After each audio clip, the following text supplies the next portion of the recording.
It's June and I've already done 200 fantasy football drafts and I'm going to lose most of them, but that's not why I'm drafting teams. I'm drafting teams because I need to practice. I need to figure out what strategies are garbage, which ones are going to work. That way, if I get into the flock league and all of a sudden I'm at pick 12, all the wide receivers are gone and I have to pivot, I know, okay, I can go with the double anchor running back build. I know how to make this work. So what I decided to do is rank all the draft strategies that I have tried this year. I also took my 20 completed Schnauzer drafts and I'm actually going to be grading those and showing you exactly what each one of these strategies look like. But we are going to go from the bottom up with these tiers, starting with the bully tight end strategy. Now, a bully tight end strategy is going to be when you take 2 tight ends before the 6th round. Now, this would be something you would never do in your redraft league, right? There are definitely going to be strategies on here, which I think you should do in your ESPN, Yahoo sleeper leagues, but this would only be one that you would ever consider in underdog tournaments. Maybe if you're playing in like a tight end premium format league, then if Brock Bowers fell to you in round 2 and George Kittle fell to you in round 5, which is the exact thing that happened in my 13th Schnauzer draft, then sure, maybe you go ahead, you take both tight ends, thinking that one of the tight ends could be a great flex play. But in your regular PPR redraft league, there's just no reason to ever throw a tight end into the flex spot over just a random wide receiver 3 that you're going to be able to get late in the draft. So your redraft leagues, you would never do this. In underdog tournaments, I thought that it was sometimes acceptable to go with 2 tight ends inside the first 5 rounds. But when we actually looked at the historical data using the RotoViz advance rate marks, you actually see that only 11.6% of teams that drafted 2 tight ends before the first 6 rounds in the past 4 years made the fantasy football playoff tournament. You actually only had 1.03% in making the semifinals and 0.04% making the finals in Best Ball Mania. So the bully tight end strategy, this is arguably the worst thing that you could do in your redraft league and a very bad strategy to implement in your underdog drafts. Now, if you wanted to take your second tight end in underdog drafts in rounds 8, 9, 10, 11, there you can do that. Just don't be taking like Bowers and McBride. Don't be taking Bowers and Kittle. That's bad. Now, going over to our next tier, another bad strategy, specifically in underdog drafts, this can be something you can actually do in your redraft league, is going to be building around an elite tight ends. Now, I was very surprised to see this, but I'm classifying an elite tight end as a team in which you go through and you take your first tight end before round 4. So you're drafting a tight end in either rounds 1, 2, or 3. And this year, you're getting Brock Bowers in round 2. You're getting Trey McBride in round 3. And full transparency, I love these price tags. If I'm in the flock league and I have Brock Bowers available to me at the mid to late 2nd round, if I can get Trey McBride in round 3, I honestly may go ahead and pull the trigger because I don't necessarily know in your redraft league how strong the tight end values are going to be late. Specifically as an underdog draft strategy, however, this hasn't worked out in the past. Over the past 4 years, you've had an average playoff rate of 14.7%, an average semifinals rate of 1.1%, and an average finals rate of 0.04% in underdog Best Ball Mania drafts. So the elite tight end has not been ideal. I've done this 3 times in my last 20 drafts because I really do like the price tag of Trey McBride, but it turns out that I probably need to just go ahead and let myself get late tight ends in underdog drafts and in my redraft leagues. That's where I can grab the elite one. Now, a bully quarterback strategy is very similar to bully tight ends. Turns out this is also very bad. Now, this is something I never do. I don't even have an example of a team that I can show you this with, at least not in the Schnauzer 2. But I can look at the historical data and I can tell you with the bully quarterback strategy, which I'm going to define as 2 quarterbacks before the first 7 rounds, you have a playoff rate of 14.8%, a good semifinals rate, and then a finals rate of 0.05%. So these are 3 strategies I'm not going to do, at least in underdog drafts. The only one I could consider if you're playing in an ESPN, Yahoo sleeper league where you only start 2 wide receivers, 1 flex, and you can get wide receivers late. There you can go with the elite tight end strategy. That would be something I would possibly implement in the flock league. Now, going over to a strategy that may be better than the bottom 3. We're going to look at 0 RB. Now, I actually had no 0 RB teams in the Schnauzer 2 out of our 20 drafts, so I went ahead and I actually grabbed an example of a team that we had from Best Ball Mania where we decided to go with a 0 RB. And this is never going to be my plan A. If I walk out of a draft and I did not draft a running back inside the first 5 rounds, just know something went horribly wrong. The team is going to be very, very bad. This doesn't really matter if it's redraft. It doesn't really matter if it's underdog. The historical data is going to show that this is not going to be a great strategy for either instance. The only way in which I would be building out a 0 RB team is if it's going to be a dynasty format where I can go through and I can start 5 to 6 wide receivers every single week. And then there, the math turns out to be a little bit different. But anyway, if we go ahead and look at the math for these Underdog Best Ball Mania builds, what you'll actually find is you have a great semifinals rate with 0 RB teams, which I'm going to classify as your first running back drafted after round 5. But your ability to make the playoffs, your advance rate is going to be much lower than average, and your finals rate is going to be much lower than average as well. So this would be something I'd recommend if you're in a deep dynasty league where you have starting lineup sizes of start 10, start 11 players. In your shallow redraft format, there's no reason to go down this road, as well as with your underdog drafts, there's no reason to either. I would say if you're going to be doing a 0 RB build on underdog, it's probably best to be drafting 6 running backs. And let me also say, if you're going elite tight end, bully tight end, you only draft 2 tight ends. And if you're going to go bully quarterback, you'd only draft 2 QBs. But I do want to reiterate, none of these draft strategies are advisable. If you're wondering why I'm talking about underdog and redraft strategy being a little bit different, it's because underdog is going to be best ball. So that means that you're not submitting your starting lineup during the season. That's automatically done for you at the end of every single week. And there's no waiver wire. There's no trades either. So it's not regular fantasy football. It's not going to replace your main league. It's just something that I do to have some fun during the off season, to have a little bit of extra action where I think we have an edge with our strategy and our player takes. But if you wanted to draft with us, which we're drafting every single night on the live stream, you can find a link to join Underdog Fantasy in the description and the comment section of this channel. And if you use code FLOCK, you will get a 50% deposit bonus up to $1,000. Plus, you will get all our 2025 Fantasy Football Draft Guide cheat sheets for your ESPN, Sleeper, Yahoo, etc. leagues. That way you can use that in your main redraft leagues. Now, D tier and above, these are strategies you can get away with.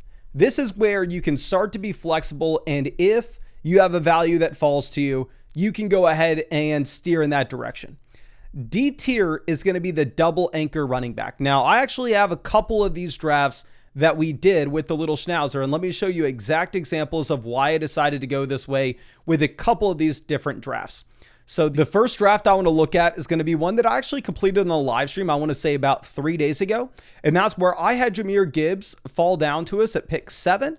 And I had Derrick Henry fall down to us at pick 18 as well. And in my opinion, both of these players were by far and away the best options on the board. I'm not going to be taking Rashee Rice, T. Higgins, Garrett Wilson, Tyreek Hill, any of those wide receivers over Derrick Henry, even in underdog drafts. And I'm not going to be taking Malik Neighbors, Amon-Ra St. Brown, Nico Collins over Jahmyr Gibbs either. So this is going to steer me towards a double anchor RB build. And this is going to work both in underdog as well as in your regular redraft league. I would probably be more excited about this if you're playing in a regular redraft league where you only start 2 wide receivers and 1 flex, because their wide receiver is going to be very easy to come by later. However, if you're going to be in an underdog draft, something that's going to be very important to do once you start with your double anchor running backs is you need to be slamming wide receivers through the middle rounds. Almost no matter what, if I have a running back start, I'm telling myself in my head, my next 3 to 4 picks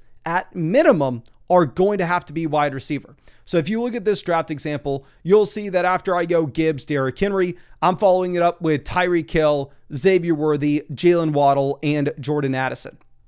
There's another draft in this 20 draft sample that I decided to go double anchor RB. And this is one where I had Jahmyr Gibbs and Devon Achane making it to us. And same exact thing here. I am slamming wide receivers afterwards with Tyreek, Devonta Smith, Zay Flowers, Jerry Jeudy, Matthew Golden, Cooper Kupp. I take 6 wide receivers after my first 2 running backs. And if you're looking at the historical data that we have over the past 4 seasons for underdog drafts specifically on if this strategy is able to work, you'll see that you have about an average advance rate of about 15.6%. You have a great semifinals rate at about 1.29%. And then you also have a finals rate that is going to be average at 0.07. So again, I would classify this as kind of an average draft strategy for underdog drafts. However, I would really like this draft strategy in your regular redraft league if you only start 2 wide receivers and 1 flex. The more flex spots you add, the more starting wide receiver slots you add, the less advisable it is to start with 2 running backs out the gate. Now, our 5th best draft strategy that we are going to have here is going to be the anchor RB builds. Now, how I'm going to classify an anchor RB is we decide to go with a running back in round 1, and then we do not draft our second running back until round 5. If you're going to look at the past 4 seasons to get the historical advance rates here, historical advance rate for the playoffs, not great, actually well below average. The semifinals rate, phenomenal. And if we're going to be looking at the finals rate, it's actually respectable. Not the best, but not the worst. This is something that I would say is almost identical to the double anchor running back, where I like this strategy in redraft as well. And again, this is not going to be my plan A for these drafts, especially knowing that if you go wide receiver in rounds like 2 and 3, I'm fine taking a running back in round 4. If I get Breece Hall falling to me in round 4, I'm going to go ahead and pull the trigger there. If you want to see some examples of drafts that we completed where we decided to go with the anchor running back, we decided to take Saquon Barkley there at pick 2. And then right afterwards, we go T. Higgins, Marvin Harrison, Travis Hunter, Zay Flowers, Joe Burrow, Sam Laporta, Josh Downs. So we don't take our second running back in this underdog draft until round 9, and that is Brian Robinson. Obviously, Saquon Barkley is going to have to do a lot of heavy lifting with this team, but if Barkley is able to repeat a type of season that he had last year, then we're great at quarterback with Burrow, Lawrence, Cam Ward. We're great at tight end with Sam Laporta, Loveland. We are okay at running back with Barkley, Brian Robinson, Tootin, Jaden Blue, Roshan Johnson. And then at wide receiver, we caught up successfully with T. Higgins, Marvin Harrison, Travis Hunter, Zay Flowers, Josh Downs, Jalen Knoll, Tyler Lockett, and Amari Cooper. But your anchor running back strategy is going to hinge on one running back. And if that guy were to go down, you're toast, except if it's redraft where obviously you can make waiver wire moves, which is why it's probably better in redraft. Now, something that I like in redraft and I like in these underdog drafts as well is going to be going with an elite quarterback. If we look at the elite quarterback definition, and by the way, I'm just coming up with all these definitions myself, but we're going to go with your first quarterback being drafted before round 5. So this year, that would mean you're taking Josh Allen, you're taking Lamar Jackson, you're taking Jaden Daniels. Now, for me personally, I'm a little underweight Daniels. I probably prefer the other 2 quarterbacks, but regardless, historically, this strategy gives you an above average advance rate. This strategy gives you a great semifinals rate. And at the same time, this strategy gives you a respectable finals weight. Now, if you go with an elite quarterback, you can see with this RotoViz chart here, I would highly advocate for underdog drafts. You only take 2, but in your regular redraft league, the advantage that you get from taking Josh Allen in round 3 or Lamar Jackson in round 3, whatever it may be, is you don't have to draft another. You never have to make any waiver wire moves with the quarterback position. You can always roster an extra running back, and you're able to go through and focus in on just finding the highest upside running backs and wide receivers from the waiver wire. But regardless, if you want to check out some of my elite quarterback builds so far, I have one in which we decided to go through and draft Josh Allen around 4. You give me Josh Allen around 4, it looks like I'm going to go with an elite quarterback. That draft, we walk away with Josh Allen and Justin Herbert at quarterback. It's underdog, so we are taking a second one. And then going over to running back, we have Kyron, Kamara, Tony Pollard, Scattaboo, Kareem Hunt, Dylan Sampson. So we have a decent amount of points at running back. Wide receiver, we have St. Brown, Nico, Addison, Ayuk, Trey Harris, Amari Douglas, Keenan Allen. Tight end, we have Kincaid, Likely, Kyle Pitts. So I think the elite quarterback build can work. But again, if you go with that elite quarterback, more likely than not, you're only going to take 2 in these underdog teams. Now, something that I would actually put as tier A specifically for underdog drafts. However, I'm actually not so sure about this for the Flock League. Like if I'm prepping my regular redraft league, this may not necessarily be my plan A, is to go with anchor wide receivers. Now, how I'm going to define anchor wide receivers is you're going to go wide receiver with your first 2 picks, and then you are not going to draft another wide receiver until after round 5. So that may look like Malik Neighbors, then Brian Thomas Jr. in your first 2 rounds. You go Kyron Williams in round 3. You go Josh Allen in round 4. You go Chuba Hubbard in round 5. The reason I love this strategy specifically for underdog drafts, where I don't know if I'm going to do it in the flock league, is in underdog drafts specifically, the middle rounds aren't that great of wide receiver pockets. The middle rounds, you have a bunch of like these gross wide receivers where it almost seems more advantageous to take a running back, to take like a tight end in rounds 8, 9, and 10. And this is why I think that the elite tight end build isn't a great one this year. This is why I prefer the anchor wide receivers ahead of the anchor running backs, is because I want my early draft strategy to kind of dictate what we are going to be able to do near the very end.